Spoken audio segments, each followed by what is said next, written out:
الحمد لله الذي خلق الموت والحياة ليبلوكم أيكم أحسن عملا وهو العزيز الغفور أشهد أن لا إله إلا الله وحده لا شريك له وأشهد أن محمدا عبده ورسوله اللهم فصل وسلم وبارك على عبدك ورسولك نبينا محمد وعلى آله وأصحابه ومن تبعهم بإحسان إلى يوم الدين أما بعد. Segala puji hanyalah milik Allah Subhanahu wa ta'ala. Kita memujinya, berserah diri hanya kepadanya, beribadah hanya kepadanya, dan memohon ampun hanya kepadanya. Kita memuji Allah Subhanahu wa ta'ala karena Allah jualah yang telah melimpahkan rahmat dan nikmatnya kepada kita semuanya. Kalaulah bukan karena rahmat Allah Subhanahu wa ta'ala, maka kita tidak akan bisa hadir di majlis ini. Kalaulah bukan karena rahmat Allah Subhanahu wa ta'ala, kita tidak akan bisa duduk di majlis ilmu. Kalaulah bukan karena rahmat Allah Subhanahu wa ta'ala, kita tidak akan bisa merasakan nikmatnya beribadah. Maka jadilah kita hamba-hamba Allah yang senantiasa berusaha untuk mensyukuri segala bentuk nikmat yang Allah berikan kepada kita.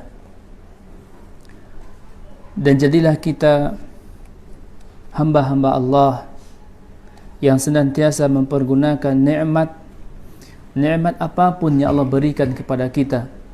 Umur, nikmat kesehatan, kemudian harta dan waktu yang lapang, semuanya hendaklah kita jadikan nikmat-nikmat tersebut untuk beribadah dalam rangka mentaati Allah Subhanahu wa ta'ala. Karena ketahuilah kaum muslimin dan muslimat yang senantiasa dirahmati Allah Subhanahu wa ta'ala, bahwasanya nikmat-nikmat tersebut kelak Allah akan tanya kepada kita, ke mana kita pergunakan. Nikmat kesehatan, waktu muda, waktu yang lapang, semuanya akan Allah tanya nanti kelak di yaumil qiyamah. Semoga kita termasuk hamba-hamba Allah yang senantiasa terus mensyukuri nikmatnya. Kemudian salawat dan salam semoga tercurahkan selalu untuk Nabi kita Muhammad sallallahu alaihi wasallam. Dan semoga salawat dan kesejahteraan tercurahkan selalu kepada keluarga beliau, kepada para sahabat beliau yang senantiasa mereka memberikan seluruh apa yang mereka miliki untuk Allah Subhanahu wa ta'ala. Mereka setia menemani beliau, susah, duka, senang, bahagia, mereka selalu bersama beliau sallallahu alaihi wasallam.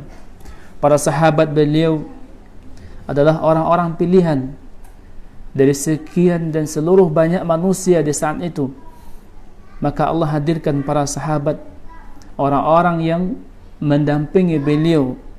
Tentunya ini adalah bukan sembarangan orang, bukan hanya sembarangan orang, tetapi adalah mereka yang Allah pilih untuk mewariskan risalah ini kepada. Maka senantiasa semoga Allah senantiasa menetapkan dan mengistiqomahkan kita di jalan mereka. Bapak, ibu, kaum muslimin dan muslimat yang senantiasa dirahmati Allah Subhanahu wa ta'ala. Adapun tema kita pada siang hari yang berbahagia ini adalah nasihat tentang kematian. Nasihat tentang kematian.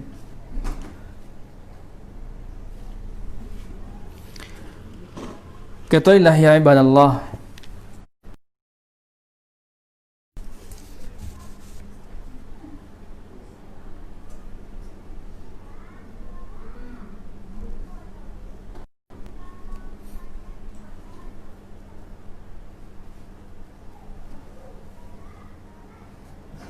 ini ya.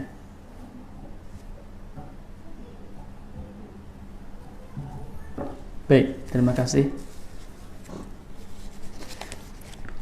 Kita ulangi, Bapak Ibu yang dirahmati Allah Subhanahu wa taala, ketahuilah bahwasanya Allah Subhanahu wa taala menciptakan kita sebaik-baiknya penciptaan.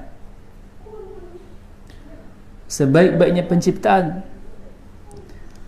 Dan renungkanlah seorang anak manusia keluar dari rahim ibunya. Ibunya meletakkan dalam keadaan lemah, dalam keadaan menangis, kecemasan, dan tidak memiliki kekuatan sedikit pun, sekalipun hanya untuk menghindarkan lalat, nyamuk yang menempel padanya. Tidak sehelai benang pun ya ibadallah yang dibawa oleh seorang hamba Allah ketika lahir ke permukaan dunia ini. Tidak ada sehelai pun benang. Subhanallah. Siapakah yang mengeluarkan hamba tersebut dari perut ibunya? Siapakah yang memberinya pakaian? Siapakah yang membuatnya bisa menangis?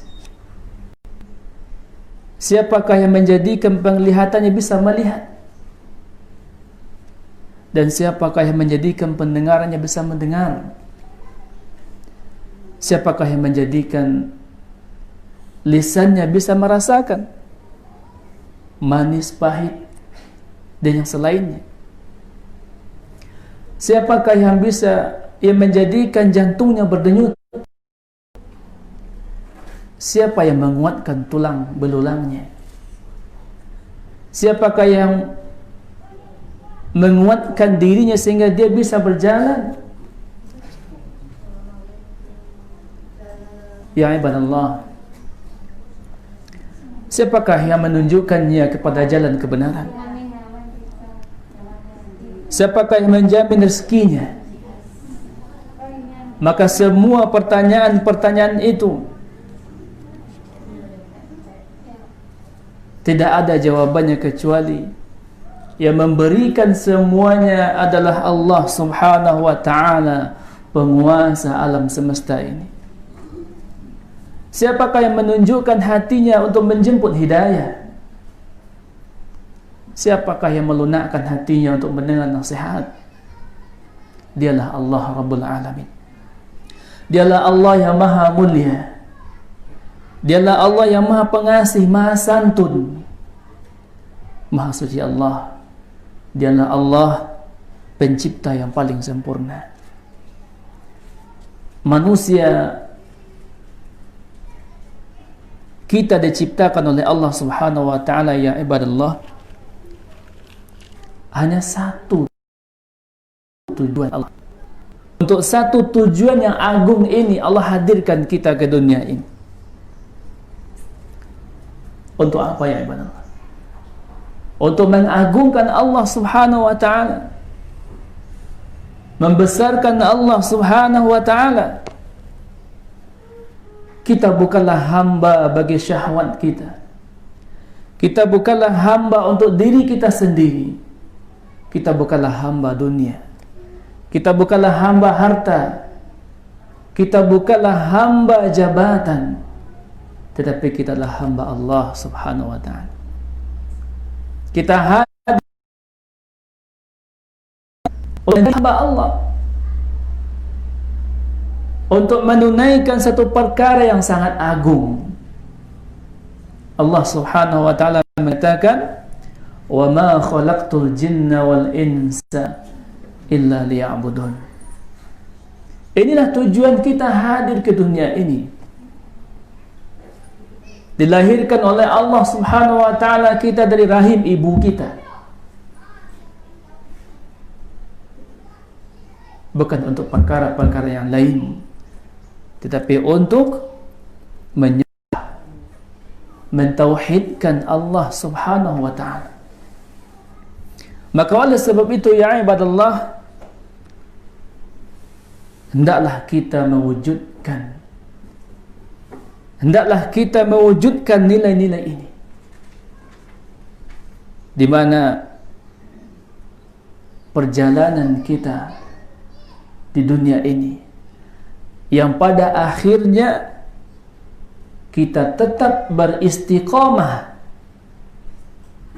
mewujudkan nilai yang tadi, taat di dalam mentaati perintah Allah Subhanahu wa ta'ala.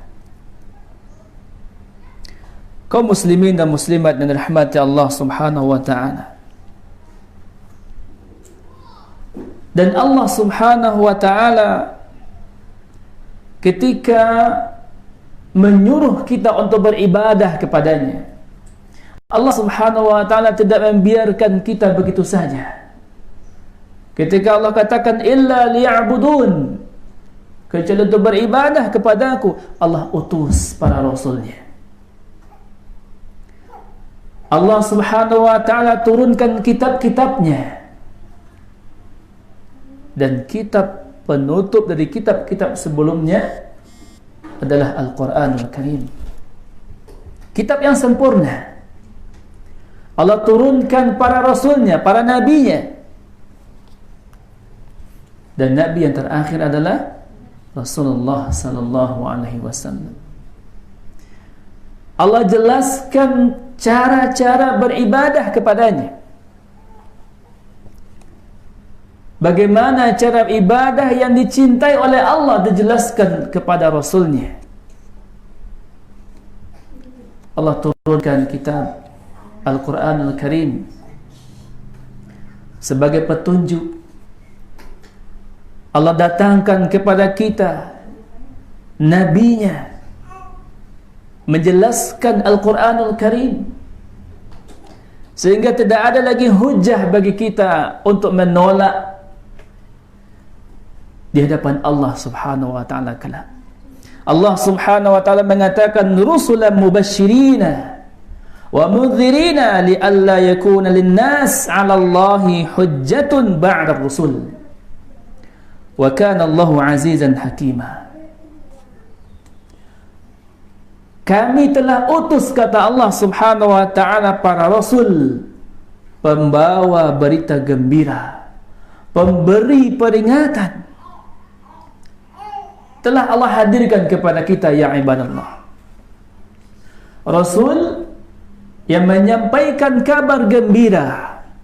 Barang siapa yang mentaati Allah, Allah kelak akan masukkan dia ke dalam surganya dengan rahmatnya tentunya. Dan Allah utus juga Rasul yang mana tugas beliau memberikan, menyampaikan peringatan Allah. Wa may ya'sillah, barang siapa yang bermaksiat kepada Allah dan Rasulnya, fa inna lahu nar jahannam. Kita tidak dibiarkan begitu saja hadir ke dunia ini, agar nanti, kata Allah Subhanahu wa ta'ala, tidak ada lagi hujah bagi kita di hadapan Allah. Ketika Allah masukkan kita ke dalam nerakanya, tidak ada lagi hujah. Bukankah telah sampai kepada kita kebenaran? Bukankah telah sampai kepada kita berita? Bukankah telah datang kepada kita Rasul? Maka tidak ada lagi alasan kepada kita, ya ibadallah, mengatakan belum. Maka oleh sebab itu, ya ibadallah, ini persaksian Allah. Bahkan Rasulullah SAW ketika haji wada, perpisahan, beliau pun menjelaskan kepada umat, bukankah telah aku sampaikan kepada kalian? Jadi tidak ada lagi alasan pada kita hari ini untuk menolak, untuk mengatakan saya belum faham. Tidak ada. Tinggal kita mengikuti, menempuh jalannya, jalan yang telah ditinggalkan oleh Rasulnya sallallahu alaihi wasallam. Tinggal kita lagi mengikuti petunjuknya. Barang siapa yang mengikuti petunjuk beliau, barang siapa yang mengikuti petunjuk beliau, Al-Quran dan As-Sunnahnya, maka kita tidak akan pernah tersesat selama-lamanya. Tapi barang siapa yang meninggalkan dua perkara ini, Al-Quran dan Sunnah beliau, maka alamat badan ini akan binasa. Mustahil kita akan mencari keridhaan Allah kalau kita tinggalkan Al-Quran dan Rasul. Mustahil. Mustahil Allah akan mengampuni dosa kita kalau kita keluar dari jalan para Rasul. Kaum muslimin wal muslimat yang dirahmati Allah Subhanahu wa ta'ala, maka inilah tujuan kita. Allah Subhanahu wa ta'ala hadirkan kita ke dunia ini illa liya'budun, untuk beribadah. Dan Allah telah sampaikan, telah datangkan kepada kita para rasul, kitabnya. Maka tidak ada lagi alasan pada kita untuk meninggalkannya. Kaum muslimin rahmati Allah, ketika kita telah keluar dari rahim ibu kita menuju alam ini, maka mulailah pertarungan pertama melawan musuh Allah Subhanahu wa ta'ala, yaitu syaitan, la'natullah alaih. Allah mengatakan di dalam surat Al-Fatir ayat 6, inna syaitana lakum aduun fattakhidhuhu aduwan. Sesungguhnya syaitan itu adalah musuh nyata bagi kalian, maka anggaplah, posisikanlah syaitan itu sebagai musuh. Ya, posisikanlah dia sebagai musuh. Kaum muslimin rahmati Allah Subhanahu wa ta'ala, maka seseorang hamba ketika telah lahir ke dunia ini, mulailah syaitan mendekatinya, musuhnya, terus sampai ia meninggalkan dunia yang fana ini kembali. Apakah ia berhasil melepas diri dari jerat-jeratnya syaitan, atau justru ia tertipu dengannya? Maka hendaklah kita, ya ibadallah, ya ayyuhal muslimun, senantiasa berlindung kepada Allah dari jerat-jeratnya. Tidak ada yang bisa terlepas dari perangkap-perangkapnya syaitan dan bala tentaranya, kecuali orang-orang yang ikhlas, mengikhlaskan ibadah kepada Allah Subhanahu wa ta'ala. Tidak ada. Sulitnya ibadallah kita berlepas diri dari mereka, kecuali kalau kita betul-betul menjaga keikhlasan dalam beribadah kepada Allah Subhanahu wa ta'ala. Karena orang-orang yang ikhlas, syaitan tidak akan bisa menyesatkannya. Syaitan tidak akan bisa menjerumuskannya. Maka hendaklah senantiasa kita menjaga hati ini, menjaga hati kita di setiap keadaan kita. Dimulailah perjalanan seorang manusia di dunia yang fana ini tanpa ia mengetahui apa takdir yang telah ditakdirkan atasnya. Karena urusan takdir adalah urusan Allah Subhanahu wa ta'ala. Apakah ia akan menjadi manusia celaka? Apakah ia akan menjadi manusia yang bahagia? Apakah ia akan menjadi manusia yang dimurkai oleh Allah atau manusia yang diridainya? Kita tidak tahu takdir yang telah Allah tetapkan sebelum kita lahir ke dunia ini. Mulailah seorang manusia ketika telah lahir ke dunia ini, ia menapati kehidupan dunia ini, ia merasakan segala kemanisannya, segala kepahitannya, ia menghadapi segala bentuk ujiannya. Ia bergembira di dalamnya, bersedih di dalamnya. Ia sakit, ia sehat. Ada yang diuji dengan musibah, ada yang diuji dengan kenikmatan, kekayaan, dan yang lain-lainnya. Karena dunia adalah tempat ujian bagi kita. Dunia adalah tempat ujian bagi kita. Sungguh aneh orang mengatakan ketika seseorang telah meninggal dunia, ada yang mengatakan tempat peristirahatan. La ya ibadallah. Aneh orang yang mengatakan ketika seseorang telah meninggal dunia, ia mengatakan itu tempat peristirahatan. Tidak. Tidak. Kaum muslimin dan muslimat yang senantiasa dirahmati Allah Subhanahu wa taala. Ketika seseorang manusia telah hadir ke dunia ini, maka ia akan mendapati ujian-ujian, baik ujian berupa kesenangan ataupun ujian berupa musibah dan yang lainnya.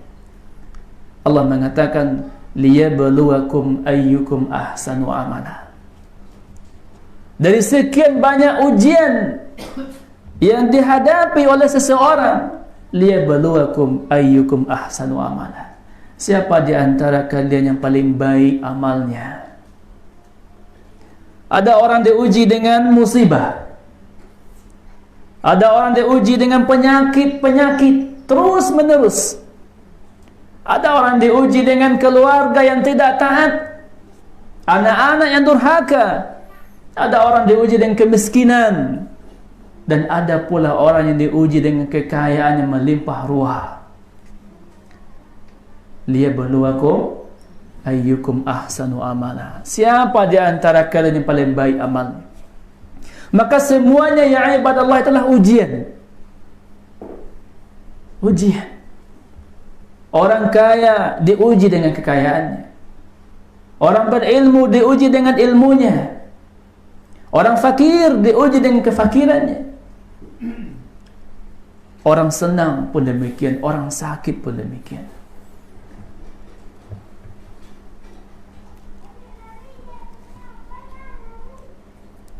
Kaum muslimin rahmati Allah Subhanahu wa taala. Di sisi lain, ada di antara manusia yang tertipu dengan ujian-ujian dunia tersebut. Mereka dilalaikan oleh angan-angan yang panjang. Dilalaikan oleh angan-angan yang panjang, yang tidak akan bisa ia capai kecuali apa yang telah Allah takdirkan untuknya. Ia berkutat dengan hawa nafsunya, terpengaruh dengan keindahan-keindahan dunia yang fana. Bahkan Rasulullah SAW menggambarkan keindahan dunia ini, seandainya telunjuk kita dicelupkan ke lautan yang luas, diangkat, apa yang tersisa di telunjuk kita itulah kesenangan dunia. Seorang manusia tertipu dengan keindahan dunia yang Rasul SAW mengatakan tidak ada harganya walaupun sehelai sayap nyamuk. Apalagi 2 helai sayap nyamuk, apalagi nyamuk seutuhnya. Sedangkan nyamuk seutuhnya saja kita telah memusnahkannya, betul tidak? Nempel dari tangan kita bunuh dia. Ada sarangnya di kamar mandi, kita musnahkan. Bahkan ribuan nyamuk. Tidak ada gunanya, tidak ada nilainya. Namun ada sebahagian dari manusia menceburkan dirinya kepada keindahan-keindahan yang fana ini. Ia enggan untuk bertaubat kepada Allah. Ia enggan untuk mengatakan istighfar kepada Allah. Ia enggan untuk bersujud di hadapan Allah. Bahkan masjid-masjid Allah tidaklah ia tempuh kecuali dalam kondisi-kondisi tertentu saja. 2 kali dalam 1 tahun. Kapan itu? Lebaran. Atau setidaknya 10 hari pertama Ramadan. Ya. Atau setidaknya ketika ada ujian kematian. Dan subhanallah, kalau tidak dia yang mati pun tidak masuk ke masjid. Kini coba saya tanya, ada orang menyolatkan mayit di masjid, kira-kira mana yang banyak tamu di luar masjid apa di dalam masjid? Di luar. Di luar, ya ibadallah. Ya. Mereka berbondong-bondong mengantarkan jenazah ke masjid. Ketika jenazah telah berada di masjid, mereka pun enggan masuk ke masjid. Begitulah kita, lalai dengan kehidupan yang fana ini, angan-angan yang panjang, sehingga seseorang di antara kita enggan mengakui dosanya di hadapan Allah Subhanahu wa Ta'ala. Ia menganggap remeh dosa-dosa yang telah ia kerjakan. Ia anggap angin lalu saja. Maksiat-maksiat yang ia kerjakan dia anggap angin lalu saja. Enggan untuk mengatakan, ya Allah ampunilah hamba, ya Allah bimbinglah hamba, ya Allah berilah petunjuk kepada hamba. Bahkan ia untuk mengangkat tangan enggan. Inilah manusia-manusia yang terfitnah dengan kehidupan yang fana ini. Bahkan hatinya, pendengarannya, penglihatannya ia tutup untuk menerima nasihat dari saudara-saudaranya, untuk mendengarkan tausiah dari para ulama, untuk menerima kebenaran. Ya tutup. Ya ibadallah, ia habiskan umurnya berkutat dengan kesenangannya. Ia habiskan umurnya hanya untuk menikmati, mengikuti hawa nafsunya, tanpa ia sadari kematian pun datang menampirinya. Tanpa ia sadari malaikat Allah pencabut nyawa datang menghampirinya. Namun ia tetap dalam keadaan lalai dari hal ini. Sebelum kematian datang kepadanya, Allah berikan tanda-tandanya kepadanya. Rambutnya sudah mulai berubah, matanya sudah mulai sayu, telinganya sudah mulai melemah, tulang belulangnya sudah mulai melemah. Namun apa daya, pepatah Minang kita mengecian, ketek taraja-raja, gadang tak bawa-bawa, lagai terubah tidak, kamati jadi parangai. Betapa banyak para orang tua renta yang hari ini tidak mampu sujud di hadapan Allah. Kenapa ya ibadallah? Karena di masa-masa kuat mereka enggan bersujud. Betapa banyak orang-orang tua renta hari ini tidak bisa baca Al-Quran.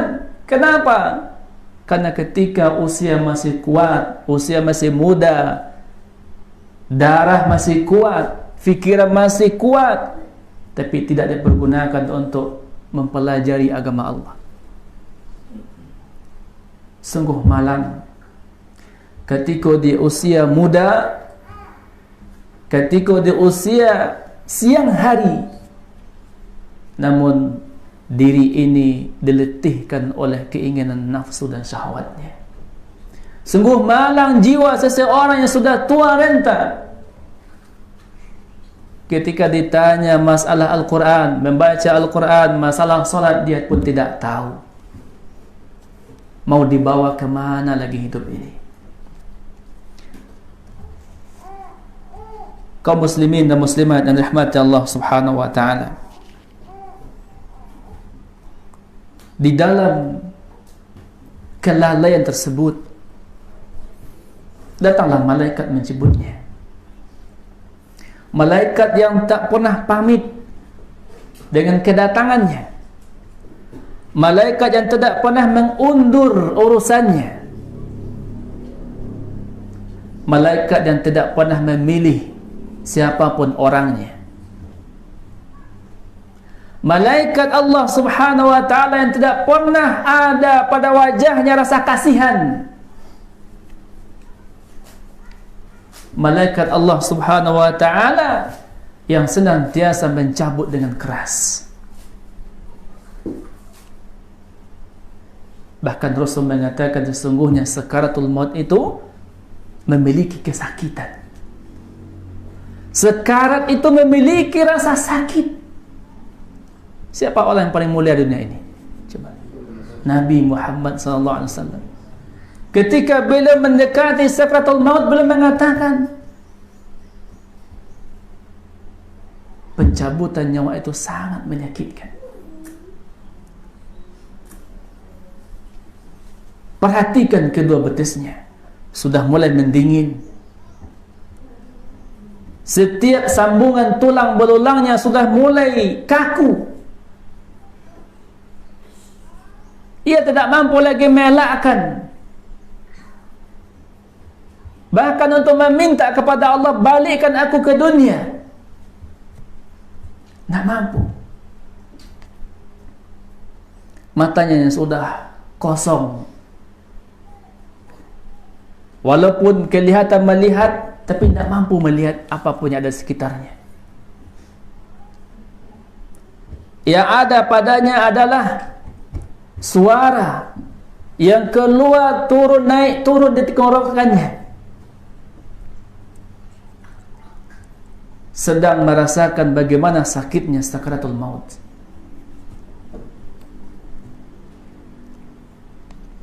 Malaikat yang di saat itu tidak pernah memilih kasihan, tidak pernah merasa iba, dia mengerjakan tugasnya sebagaimana yang telah ditetapkan Allah kepadanya. Yang ada hanyalah pandangan yang kosong.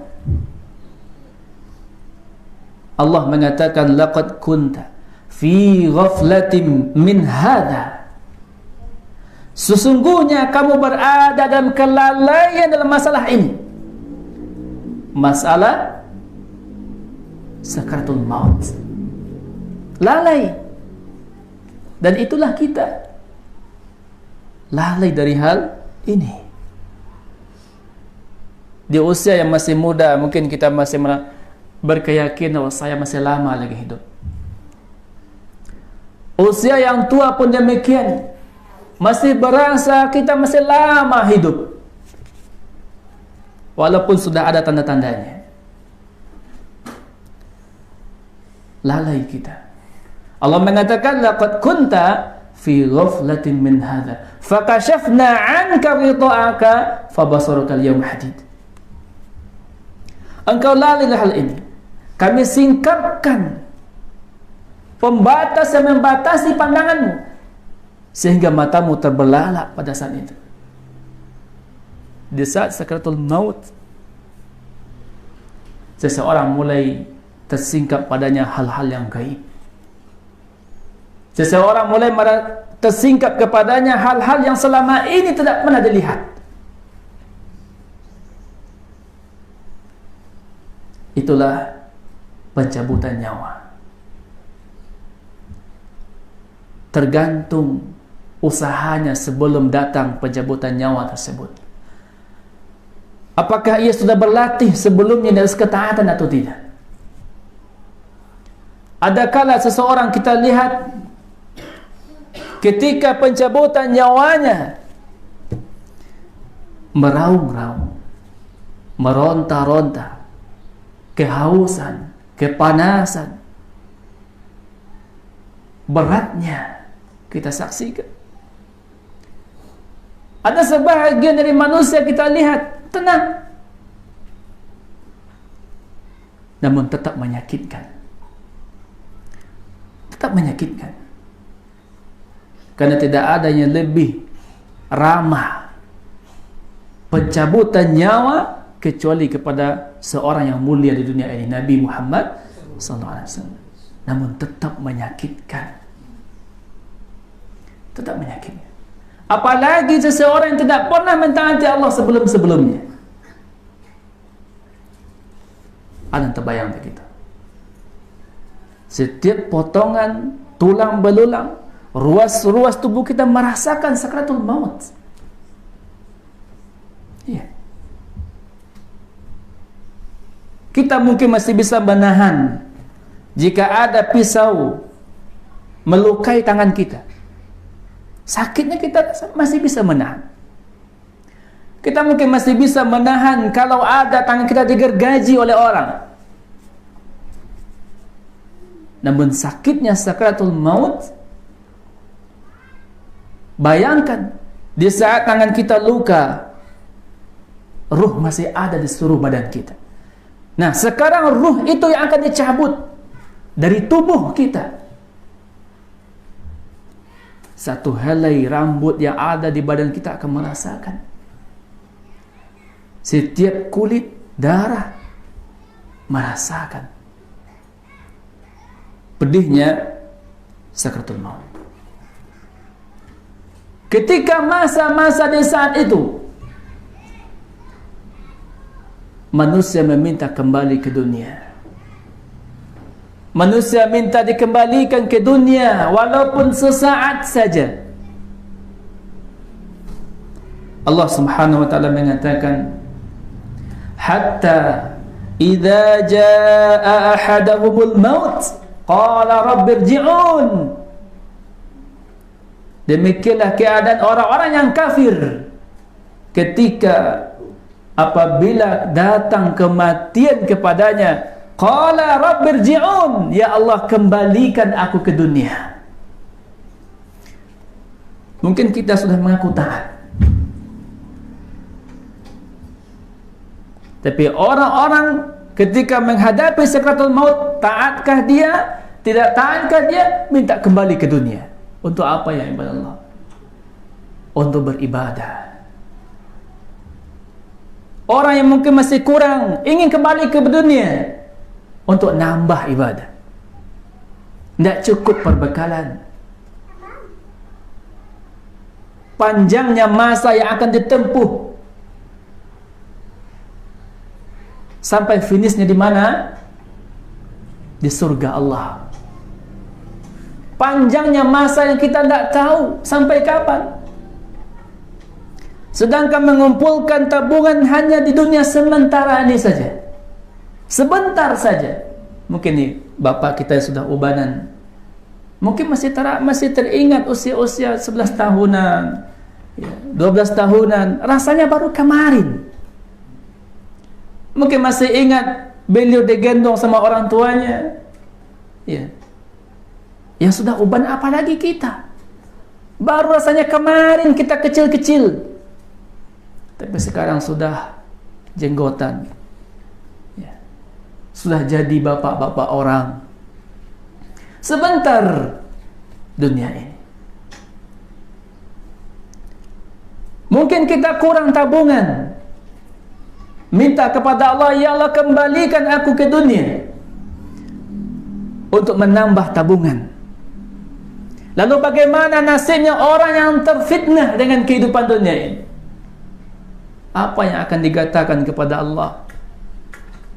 Ia minta kembali ke dunia walaupun mampu mengucapkan astaghfirullah 1 kali saja sudah, tapi apa daya, jika kematian telah datang, tidak ada diundur dan tidak pula dimajukan. Inilah nasihat yang membisu, ya ibadallah. Inilah nasihat yang membisu, yaitu kematian. Allah Subhanahu wa ta'ala mengatakan, kullu nafsin dha'iqatul maut. Setiap jiwa akan merasakan kematian. Akan merasakan kematian. Dan Allah mengatakan, innaka mayitun wa innahum mayituna. Sesungguhnya engkau Muhammad akan mati dan mereka juga akan mati. Kaum muslimin, kaum muslimin dan muslimat yang dirahmati Allah Subhanahu wa ta'ala, maka ketika kematian telah datang, yang kita tidak bisa lari daripadanya, mau kemana kita lari? Sekalipun di dalam sel-sel baja, atau mungkin sekalipun di tengah-tengah rimba, namun kematian akan tetap menghampiri kita. Itu sudah ketetapan Allah. Tidak ada yang abadi di dunia ini, tidak ada. Yang abadi kekal selama-lamanya adalah Allah Azza wa Jalla. Bahkan kematian itu sendiri akan dimatikan pula nanti di hari kiamat. Rasulullah sallallahu alaihi wasallam beliau mengatakan, aktsiru, wahai manusia, perbanyaklah untuk menzikr hadhi min ladzati, ya'ni al-maut. Perbanyaklah oleh kalian untuk mengingat penghancur kelezatan, yaitu kematian. Yaitu kematian. Dan kematian, ya ibadallah, merupakan salah satu tanda dari tanda kebesaran Allah Subhanahu wa ta'ala. Tidak ada satupun kekuatan di dunia ini yang akan menghampiri siapapun yang telah penuh suratan umurnya, yang telah habis rezekinya, ya, maka kematian akan datang kepadanya. Berapa banyak rumah-rumah para istri yang menjanda karena ditinggal oleh suaminya. Betapa banyak para anak yatim, yatim piatu yang ditinggal oleh kedua orang tuanya. Kematian mengurangi yang banyak menjadi sedikit. Itulah kematian. Maka jangan kita sampai lalai dari masalah ini. Jangan kita sampai terfana dengan kehidupan yang silau ini. Jangan kita sampai tertipu dengan angan-angan kita yang panjang. Oh, saya ingin jadi orang ini. Betapa banyak orang, ya ibadallah, yang ada dalam otaknya hanya memikirkan uang. Tertipu. Maka janganlah kita sampai terpedaya oleh keindahan-keindahan dunia yang fana ini. Lalu kita saksikan orang yang takut dengan hal ini. Seorang manusia yang yakin bahwa dia akan bertemu dengan Rabbnya, maka ia tidaklah menjalani hidup ini kecuali seperti seseorang yang ingin menempuh jalan yang penuh duri. Seseorang yang yakin akan bertemu dengan kematian. Seseorang yang yakin akan bertemu dengan Rabbnya, maka ia tidaklah hidup di dunia yang fana ini melainkan seperti seseorang yang hendak menempuh jalan yang penuh berduri. Agar duri ini tidak menusuknya, ia berjalan dengan penuh kehati-hatian. Ia berjalan dengan penuh kehati-hatian. Apa maknanya? Duri-duri bagaikan fitnah-fitnah dunia ini. Duri yang ada di jalan itu bagaikan kesenangan-kesenangan dunia ini. Dan seseorang yang yakin akan bertemu dengan kematian, dan dia yakin akan bertemu dengan Rabbnya, ia akan berhati-hati dengan duri-durinya ini. Ia akan melangkah dengan penuh kehatian. Seandainya duri ini bisa menjerumuskannya, bisa menusuknya, ia akan menghindar. Begitulah orang yang yakin kalau ia akan bertemu dengan Rabbnya. Maka siapa yang Allah selamatkan dari duri-durinya ini, ia akan bahagia di penghujung jalannya. Siapa yang Allah pilih di antara kita agar ia selamat dari keindahan-keindahan dunia ini, agar ia tidak tertipu dengan kesenangan dunia ini, maka di penghujung hidupnya ia akan menemui Allah dengan penuh rahmatnya. Maka tidaklah kita, ya ibadallah, bisa selamat dari duri-durinya jalan tersebut kecuali kita lakukan berjalan dengan penuh kehati-hatian.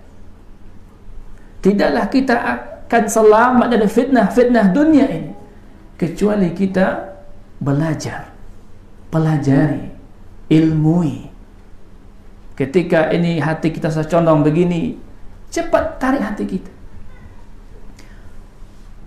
Seseorang yang yakin akan kematian, yakin akan bertemu dengan Rabbnya, maka ia akan tanamkan akhirat di hatinya dan dunia di tangannya. Dan begitu sebaliknya, seseorang yang tidak peduli dengan kematian, tidak peduli dengan akhiratnya, ia akan tanamkan dunia di hatinya dan akhirat di tangannya. Sebahagian dari mereka mengatakan, oh biswalah, oh tunggulah usia sampai puluh lo, oh alun kini masa tu, kini masa untuk mengacak dunia, kini usia muda ko masa untuk mengacak dunia bro. Bekola agak umur 40, umur 50, wak datang ke masjid. Tapi apakah kita pasti umur kita akan mencapai ke sana? Seandainya dalam keadaan berkata demikian, berkeyakinan demikian, malaikat datang menjemput kita, apa daya kita? Maka tidak ada alasan pada kita, ya ibadallah, untuk mengumpulkan tabungan yang sangat banyak saat ini. Tidak ada alasan. Jangan sampai kita undur-undur untuk kembali kepada Allah Subhanahu wa ta'ala.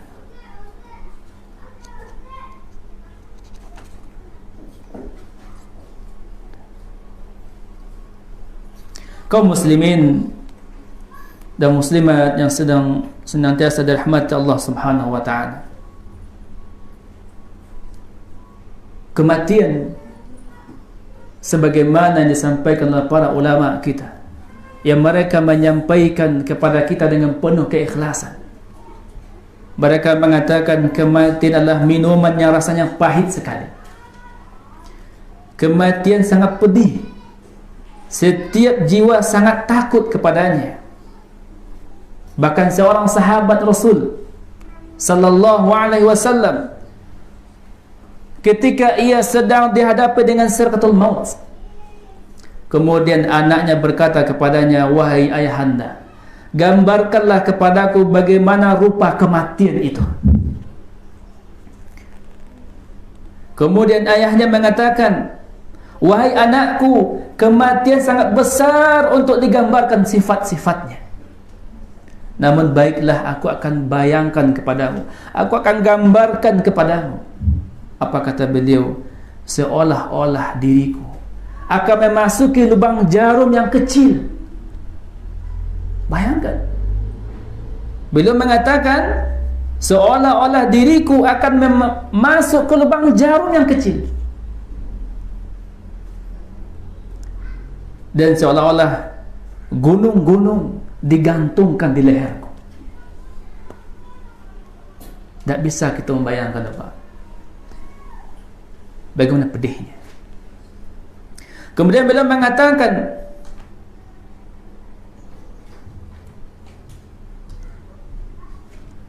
seolah-olah diriku ini bagaikan seekor hewan, kemudian dikupas kulitnya hidup-hidup.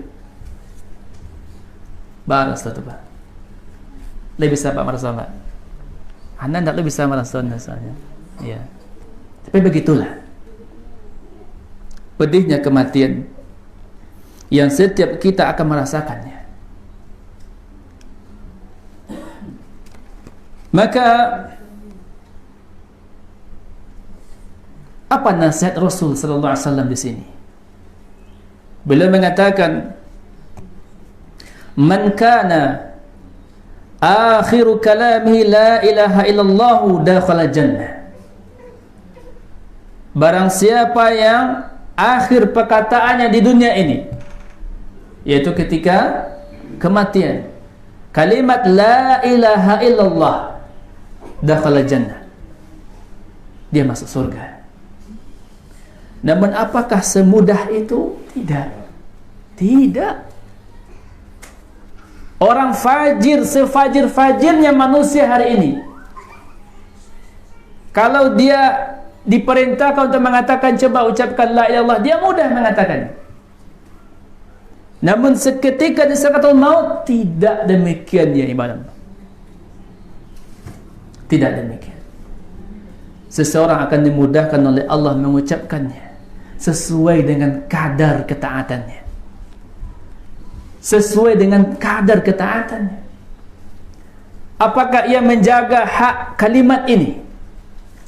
Apakah selama di dunia ini ia menjaga haknya la ilaha illallah, atau justru ia merusaknya? Sesuai dengan kadar ketaatannya. Maka inilah yang kita harapkan kaum muslimin dan muslimat yang dirahmati Allah Subhanahu wa ta'ala. Akhir dari hidup kita dalam keadaan taat kepadanya. Akhir dari penutup hayat kita ini dalam keadaan mentaatinya. Maka sesuatu doa Rasulullah SAW yang bisa kita baca, Allahumma man ahyaitahu minna fa ahyihi ala Islam. Ya Allah, siapapun yang Engkau hidupkan di antara kami, maka hidupkanlah kami di dalam Islam, di atas Islam. Artinya apa di sini? Dalam keadaan betul-betul loyal, betul-betul menjadikan Islam sebagai agamanya, taat. Kemudian barang siapa yang Engkau matikan di antara kami, matikanlah kami dalam keadaan beriman.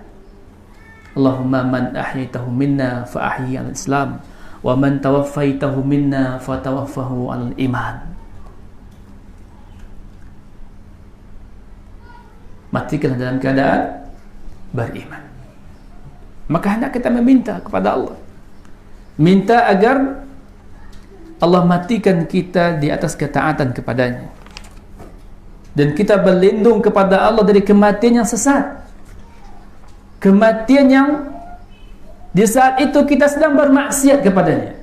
Betapa banyak hari ini kita saksikan ya ibadallah, di meja judi meninggal dunia, di ranjang perzinaan meninggal dunia, di saat meneguk khamar meninggal dunia. Dan alangkah binasanya kita Karena ketahuilah ya ibadallah, amalan ini ditentukan hasil akhirnya.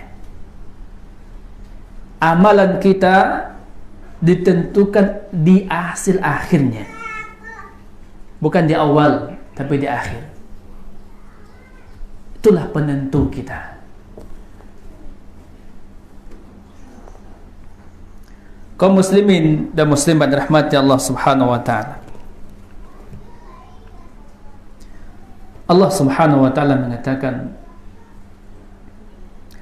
dalam surah Ali Imran ayat 185, "Faman zukhriha 'anil nar wa udkhilal jannata faqad faza wa mal hayatud dunya illa mata'ul ghurur."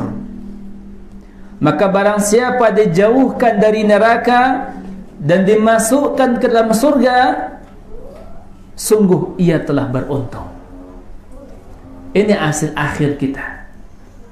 Siapa di antara kita yang Allah masukkan ke dalam surga, Allah selamatkan dari neraka, dialah yang beruntung. Dialah yang beruntung. Wa mal hayatud dunya illa mata'ul ghurur.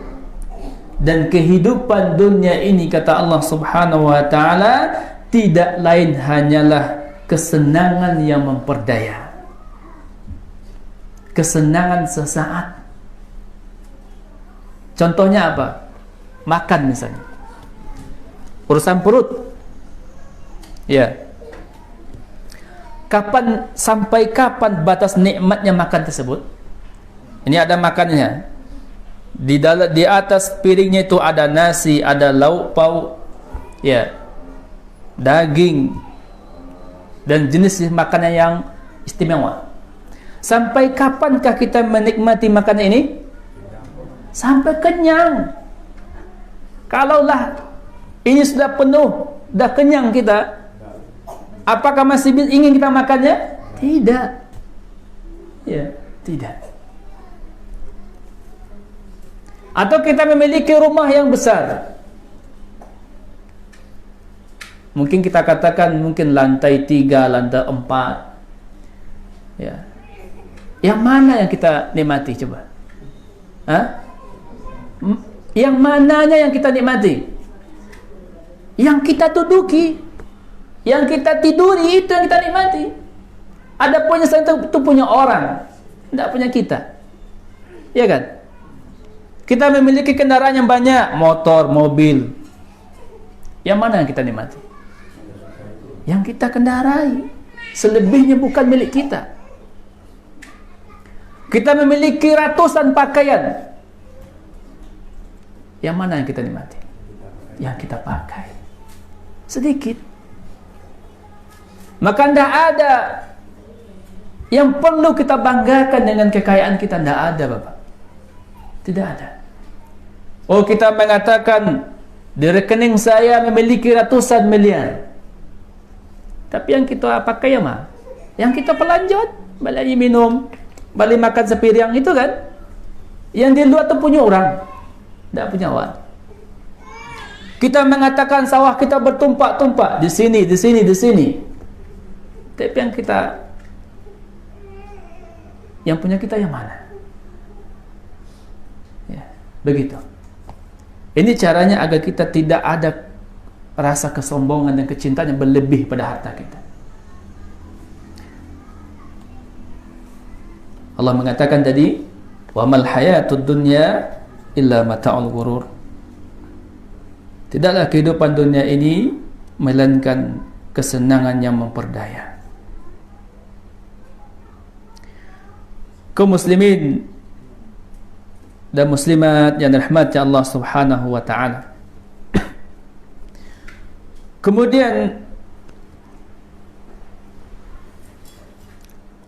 Allah Subhanahu wa taala mengatakan, "Wa ma tadri nafsun bi ayyi ardin tamut. Innallaha 'alimun khabirun." Dan tiada seorang pun yang dapat mengetahui di bumi mana ia akan dimatikan. di negeri mana ia akan dimatikan. Tak ada satu pun yang mengetahuinya. Dan sesungguhnya Allah Subhanahu wa taala mengetahui lagi Maha mengenal di mana kita akan mati, seperti apa mati kita. Apakah mati kita disebabkan karena bencana alam, atau mungkin tenggelam di lautan, atau mungkin tertimpa sesuatu. Tidak ada kita yang tahu.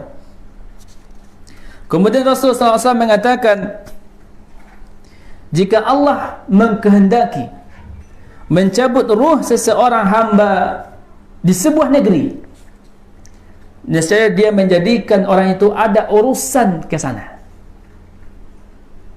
Ya. Ada urusan. Kalau Allah kehendaki kita mati di Arab, ada saja urusan kita ke sana. Meninggal di sana. Nah, ini ketetapan Allah Subhanahu wa taala. Bahwasanya kita tidak akan pernah tahu di negeri mana, di tanah mana, seperti apa mati kita. Tidak ada yang tahu. Ya. Itu adalah rahasia Allah Subhanahu wa taala. Yang perlu kita persiapkan adalah tabungan untuk menuju hal tersebut. Jangan kita khawatir dengan seperti apa cara mati, jangan. Tapi yang perlu kita khawatirkan adalah apa persiapan kita menghadapi kematian. Ini PR kita. Ya. Apa persiapan kita untuk menghadapi kematian? Karena sebagaimana tadi kita katakan pepatah Minang kita, ya, ketek terjaraja, kadang tak bau-bau, lagai tarubah tidak, kamati jadi perangai. Maka hari ini latih diri kita. Latih diri kita untuk bersabar di atas ketaatan. Latih. Ya. Dan katakan kepada diri kita ini, katakan kepada hati kita, engkau harus bersabar di atas ketaatan. Katakan itu pada diri kita. Kemudian bersabar untuk meninggalkan dosa dan maksiat. Katakan pada diri kita, engkau, wahai jiwa, harus bersabar di dalam meninggalkan maksiat kepada Allah. Harus bersabar. Katakan, lecut hati kita seperti itu, agar kita tidak mudah terpengaruh dengan maksiat-maksiat yang ada di sekitar kita. Maka inilah gambaran sedikit tentang nasihat tentang kematian. Bagaimana para ulama kita, para sahabat Rasulullah sallallahu alaihi wasallam yang sangat takut akan kematian ini. Bahkan ada seorang sahabat Rasul sallallahu alaihi wasallam, ketika beliau dikabarkan kepada beliau tentang perkara-perkara akhirat yang lainnya, mungkin berkumpulnya manusia di padang mahsyar dan yang lain-lainnya, beliau tidak menangis. Beliau tidak menangis. Tetapi ketika beliau radhiyallahu ta'ala anhu diceritakan kepada beliau tentang kuburan, beliau menangis. Dia adalah Utsman bin Affan radhiyallahu anhu. Dikatakan di sini, ada yang berkata kepadanya, Anda mengingat surga neraka tapi Anda tidak menangis. Namun Anda menangis ketika melihat kuburan ini. Apa kata beliau? Sesungguhnya Rasulullah sallallahu alaihi wasallam bersabda, Al-qabru awwalu manazil akhirah. Kubur ini, liang kubur ini adalah persinggahan pertama. Persinggahan pertama menuju kampung akhirat. persinggahan pertama. Maka jangan tertipu dengan bahasa orang peristirahatan yang terakhir. Ya. Banyak mengatakan ya, semoga beliau bisa beristirahat dengan tenang.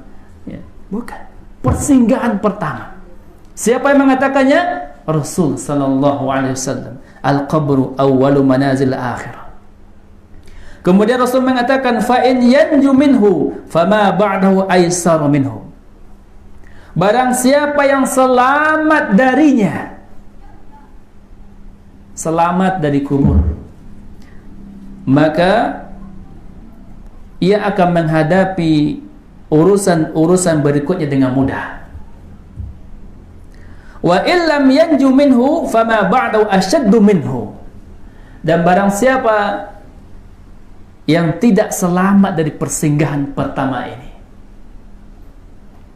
maka dia akan menghadapi urusan-urusan berikutnya jauh lebih sukar dan lebih sulit. Makanya Uthman bin Affan radhiyallahu ta'ala anhu menangis dia.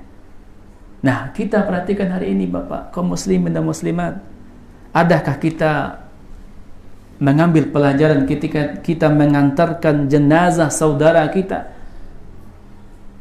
meletakkannya di lahatnya? Adakah kita mengambil pelajaran ketika dia sudah kita timbun? Adakah kita mengambil pelajaran ketika orang-orang sudah pergi meninggalkannya? Bayangkan kalau kita yang di sana. Makanya Rasulullah SAW ketika selesai menguburkan, ya, beliau mengatakan, doakan saudara kalian, karena dia sedang ditanya. Maka kita disunnahkan mendoakan orang yang barusan kita kuburkan. Di antara doa yang diajarkan Nabi, Allahumma ighfir lahu, Allahumma tsabbithu. Ya Allah, ampuni dia. Ya Allah, teguhkan dia. Kenapa doa Nabi seperti itu, Pak?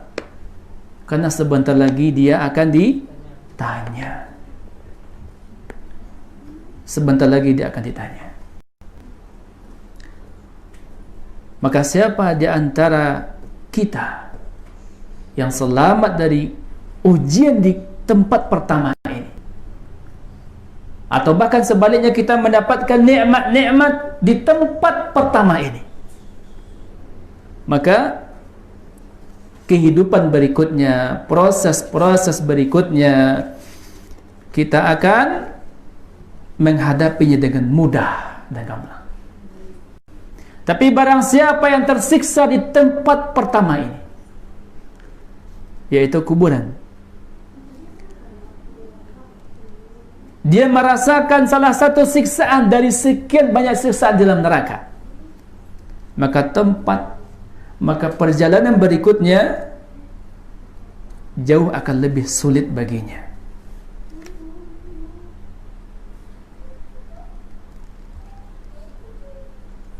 Maka itu doa Nabi.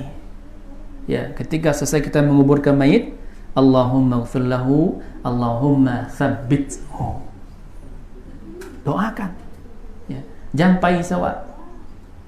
Selesai kuburan saudara awak Tuhan, jangan pai sawa. Ya. Doakan. Allahumma tsabbithu. Ya. Tsabbithu. Ya. Ya Allah, teguhkanlah dia. Nah, ini doa yang disunahkan, dan masing-masing kita dianjurkan mendoakannya. Masing-masing kita.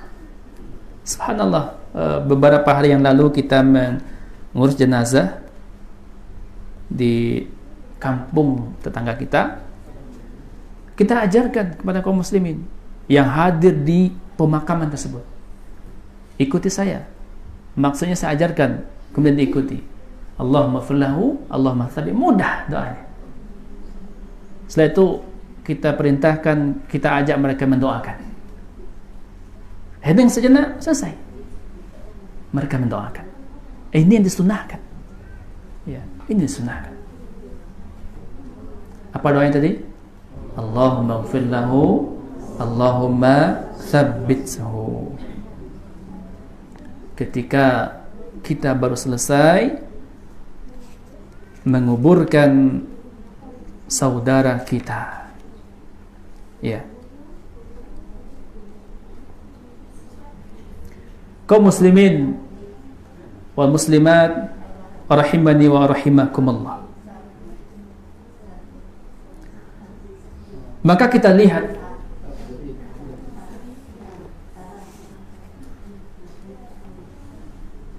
hafal, ibu-ibu hafal?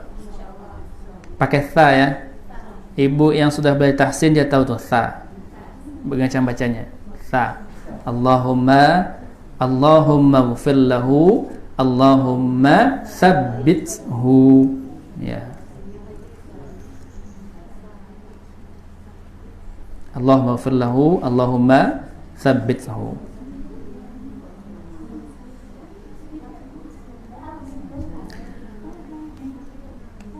Al-Bara' bin Azib radhiyallahu ta'ala anhu meriwayatkan, suatu ketika Rasulullah pergi bersama kami mengantarkan jenazah seorang laki-laki dari kalangan Ansar. Kami pun tiba di perkuburan. Ketika jenazah sedang dikebumikan, Rasulullah SAW duduk menghadap kiblat.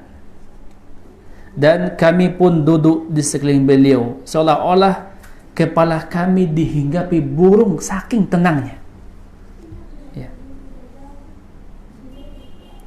Dan saking khusyuknya duduk di saat itu.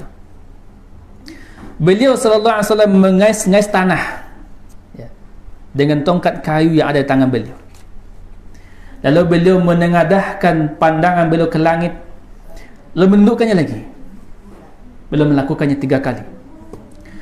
Setelah itu beliau bersabda, "Ista'idhu billah min azabil qabr." Berlindunglah kepada Allah dari azab kubur. Beliau mengucapkan ini 2-3 kali. Ini kata Al-Bara' bin Azib radhiyallahu ta'ala anhu. Kemudian beliau bersabda, "Allahumma inni a'udzubika min azabil qabr." Ya Allah, sesungguhnya aku berlindung kepadamu dari azab kubur. Kita diperintahkan mendoa ini, Pak, terutama di salat kita sebelum salam. Ada 4 doa yang Nabi sallallahu alaihi wasallam memerintahkan kita untuk membacanya. Apa doanya? Allahumma inni a'udzubika min azabi jahannam wa min azabil qabr wa min fitnatil mahya wal mamat wa min syarri fitnatil masihid dajjal. Iko doa ko Pak Ibu jangan awak tinggal dalam solat. Kasur puasa lawat tagagihnya solat, ya. Doa ini jangan ditinggalkan. Hafal doa ini? Hafal ya insyaallah. Ya. Dan ini sebagai contoh, sebagai pelajaran pada kita bahwa kita diperintahkan untuk senantiasa berlindung kepada Allah dari azab kubur. Allahumma inni a'udzubika min azabil qabr.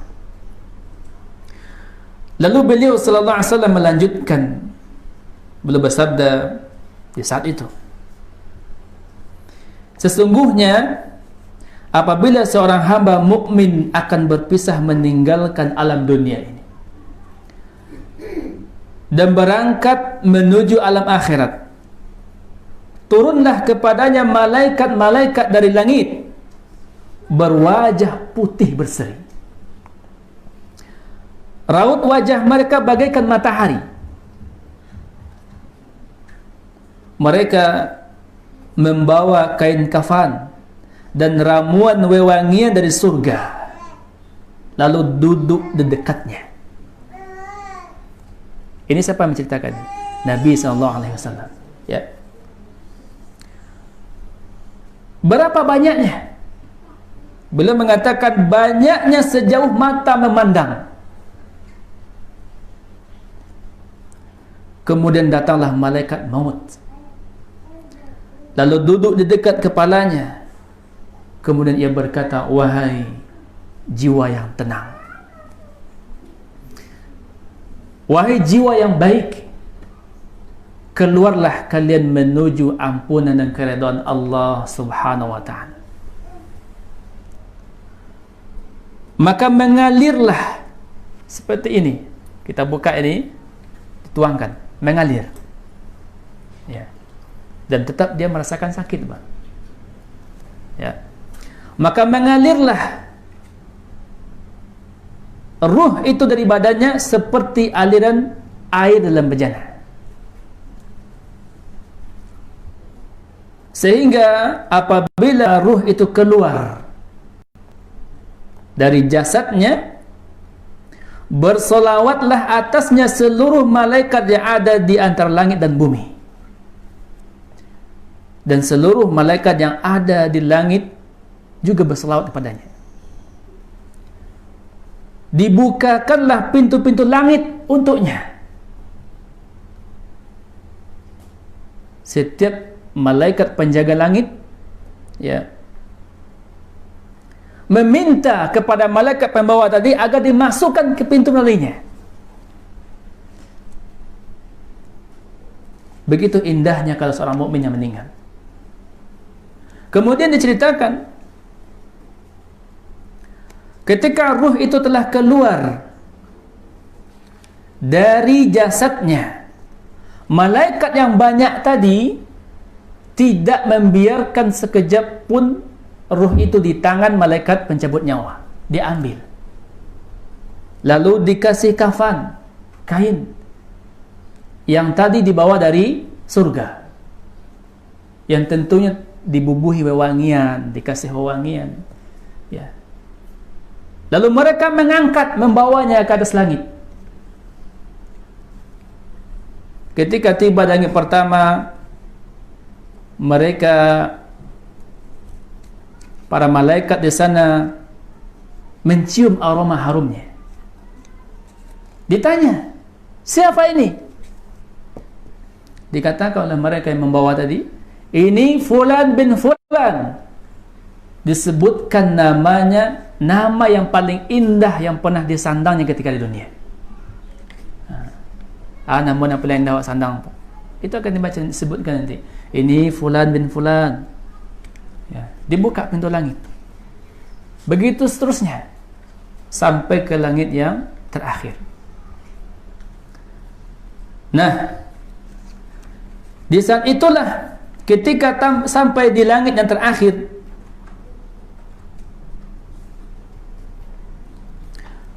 ia mendengar seruan dari Allah Subhanahu wa ta'ala.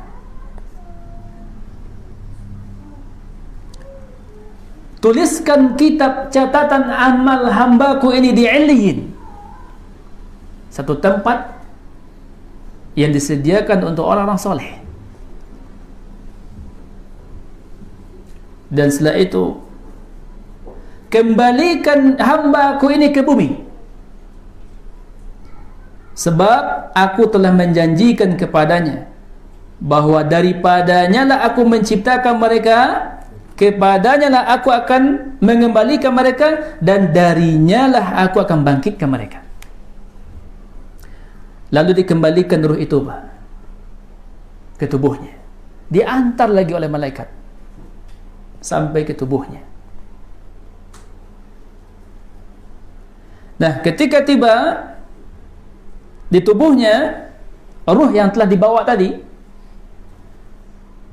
kata Rasulullah SAW, sesungguhnya ia mendengar suara terompah langkah orang terakhir yang meninggalkannya. Yang meninggalkan baru selesai proses penguburan, ya, mendengar. Ini kita terima dengan iman. Jangan logika terima, ya, tidak akan masuk akal kalau dengan logika. Dengan iman, dengan keyakinan, ketaatan kepada Allah. Lalu datanglah dua malaikat mendekatinya, membentaknya dengan suara yang sangat keras. Kedua malaikat itu mendudukkannya. Lagi-lagi kita terima dengan iman. Ya. tempat yang kecil, lahat yang kecil. Malaikat mungkin dudukkan seperti itu. Kita terima dengan ini berita yang gaib namanya. Kemudian malaikat bertanya, "Man rabbuka?" Siapa Tuhanmu?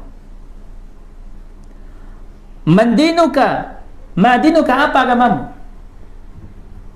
Keduanya melanjutkan pertanyaannya, siapa lelaki yang telah diutus kepada kalian? Hamba seorang mukmin itu akan menjawab, Rabbku adalah Allah. Yang tentunya ini dijawab dengan imannya, dengan amalnya. Ya, walaupun mudah ini Pak, mudah. Tapi kalau kita mati dalam keadaan dimurkai Allah, tidak akan bisa kita jawab. Amal yang menjawab. Ya. Dialah Allah. Rabbku Allah subhanahu wa ta'ala. Siapa nabimu? Apa agamamu? Orang mukmin ketika menjawab ini, dia akan mudah menjawab. Lalu kedua malaikat tersebut membentaknya sekali lagi dengan melengkapi pertanyaannya. Siapa Rabbmu? Apa agamamu? Apa nabimu? Bagaimana tanggapanmu terhadap laki-laki yang telah diutus kepadamu? Nah, ini Pak, malaikat akan bertanya kawat nanti, apa tanggapan awak terhadap laki-laki yang diutus kawat? Siapa tu? Nabi Muhammad SAW. Apakah kita mentaatinya atau bermaksiat kepadanya? Maka orang mukmin tadi, dia akan mudah menjawabnya. Dikatakan Tuhan saya adalah Allah, agama aku adalah Islam, Nabi aku adalah Muhammad sallallahu alaihi wasallam. Maka berserulah penyeru di langit, benarlah hambaku itu, hamparkanlah baginya tempat di surga, berilah ia pakaian-pakaian dari surga, dan bukakanlah untuknya pintu ke surga. Maka di saat itu berhembuslah aroma dan wewangian surga kepadanya. Ini nikmat kubur, ya, berhembus. Dilapangkan kuburnya sejauh mata memandang. Sekali lagi, terima dengan iman, ya. Kemudian datanglah seseorang laki-laki yang berwajah tampan, berpakaian yang indah, aroma yang harum, berkata kepadanya, bergembiralah engkau di dalam menikmati apa yang engkau senangi. Inilah hari yang dijanjikan kepadamu. Maka orang mukmin tadi bertanya, siapa engkau? Dijawab oleh dia, aku adalah amal solehmu. Aku adalah amal solehmu. Demi Allah, aku tidak mengenalmu kecuali seorang yang bersegera melakukan ketaatan dan lambat berbuat maksiat. Semoga Allah membalasmu dengan kebaikan. Subhanallah. Maka di saat itu, ya ibadallah, orang soleh tadi, dia akan berdoa kepada Allah, ya Allah, segerakanlah hari kiamat. Kau doa, kalau yang mendapat nikmat dalam kubur, meminta kepada Allah agar disegerakan hari kiamat. Maka seruannya dijawab, tunggulah dengan tenang. Sesungguhnya apabila hamba, ya, tunggulah dengan tenang. Nah, ini perjalanan seorang mukmin. Ya, dia mendapatkan kenikmatan dari kenikmatan di alam kubur. Bapak Ibu rahmat Allah subhanahu wa ta'ala. Kemudian beliau melanjutkan cerita ini, Nabi Muhammad sallallahu alaihi wasallam. Apabila orang kafir, orang fasik, orang yang bergelimang dengan maksiat, mati dalam keadaan bermaksiat, meninggal dunia, maka turunlah kepadanya malaikat-malaikat yang kasar, lagi bengis. Tak ada nampak di wajah tu wajah cerianya tu, ya. Malaikat-malaikat yang kasar membawa kain kafan dari neraka. Lalu duduk di dekatnya. Berapa banyaknya? Sejauh mata memandang. Lalu datanglah malaikat maut, duduk di kepalanya. Kemudian mengatakan kepadanya, wahai jiwa yang busuk. Sebelum dia dicabut, sudah diseru gitu, wahai jiwa yang busuk, keluarlah kalian menuju kemurkaan Allah dan kebenciannya. Maka tercerai-berailah ruh itu. Ya. Makanya kita lihat orang yang sekarat, ada yang meraung-raung, ada yang begini, ada yang begini, pontang-panting, ya. Nauzubillah. Lalu dicabut paksa oleh malaikat maut, seperti mencabut besi tusukan daging dari kain wol. Kain wol kalau kanai yang angek kan hanya tu mencairnya nah, atau lengketnya tu dicabut. Nauzubillah. Sehingga terputuslah urat syarafnya. Semua malaikat yang ada di langit dan di bumi mengutuknya. Tidak ada satupun pintu langit dibukakan untuknya, tidak ada. Kemudian malaikat maut pun mengambilnya.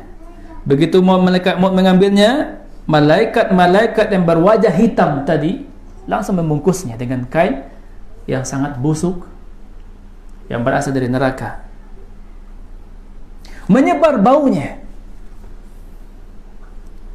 Ini kita imani, ya, kita imani. Mereka dibawa ke naik. Mereka pun dibawa naik, ya, oleh malaikat tadi. Masing-masing mereka melewati sehimpun malaikat yang ada di langit, pasti bertanya, ruh siapa yang busuk ini? Sehingga tidak ada satupun pintu langit terbuka untuknya. Dikatakan, ini ruh fulan bin fulan, namun yang paling buruk yang pernah dia dapat di dunia. Ya, nama yang paling buruk, ya, yang pernah ia dapati, pernah ia sandang di dunia ini. Maka apa kata Allah? Tuliskanlah kitab catatan amal orang itu di sijin namanya. Ya. Kitab atau tempat untuk orang-orang yang fajir. Ya. Yaitu di lapisan bumi paling bawah. Nauzubillah. Kemudian Allah mengatakan, kembalikan orang itu ke bumi. Seperti sama perkataan orang soleh tadi. Kemudian ruhnya dilemparkan begitu saja, tidak diantar, dilemparkan. Kemudian Rasulullah SAW membacakan sebuah ayat, wa may yusyrik billah faka'annama kharra minas sama' fatakhtafuhu at-tayr aw tahwi bihi ar-rihu fi makanin sahiq. Surat Al-Hajj. Barang siapa yang mempersekutukan sesuatu dengan Allah, maka adalah ia seolah-olah jatuh dari langit lalu disembar oleh burung. Nah, ruh orang fajir tadi dilemparkan begitu saja. Ya. Kembalilah ruh itu ke jasadnya. Sama. Ia mendengar bunyi terompah, orang yang mengantarkannya, ya. Datang malaikat mendudukkannya, bertanya, man rabbuka, man nabi, madinuka, ya, man nabiyuka, ditanya, sama. Namun apa kata jawabnya? La, saya tidak tahu. Saya tidak tahu. Nah, ini kalau orang fajir meninggal, jawabannya saya tidak tahu. Ya. Kemudian malaikat pun bertanya kembali kepadanya, apa pendapatmu tentang lelaki yang diutus kepadamu? Ia tidak tahu namanya. Dikatakan oleh malaikat, yaitu Muhammad. Nah, sekali lagi Bapak ya ibadallah, jawabannya saya tidak tahu. La adri. Ya, saya tidak tahu. Padahal di dunia kau kau tanya ke siapapun yang paling fajir segini kau, saya nabi yang pasti dia bisa menjawab Nabi Muhammad. apa agama orang Islam. Nah, sekali lagi Bapak kaum muslimin rahmat Allah, ketika dikubur kita tidak akan pernah tahu bisa menjawabnya, karena yang menjawab adalah amal-amal kita. Kemudian berkumandanglah seruan dari langit, orang itu telah dusta, siapkanlah tempat untuknya di neraka, bukakanlah pintu-pintu neraka untuknya, berhembuslah hawa neraka. Kuburnya disempitkan, tulang belulangnya diremukkan. Kemudian ia berkata kepada Allah, ya Allah, jangan engkau tegakkan hari kiamat, jangan engkau tegakkan hari kiamat, kerana tempat pertama sudah tak tahan ni, apalagi tagak hari kiamat. Nah, itulah Bapak Ibu yang dirahmati Allah, perjalanan kita sampai menuju tempat pertama di alam kubur. InsyaAllah ta'ala pertemuan berikutnya akan kita sambung. Oh iya, dalam surat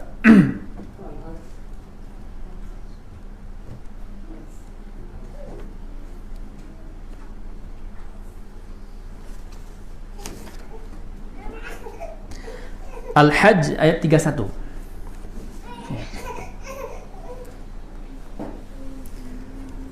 Bapak Ibu kaum muslimin dan muslimat dirahmati Allah Subhanahu wa taala,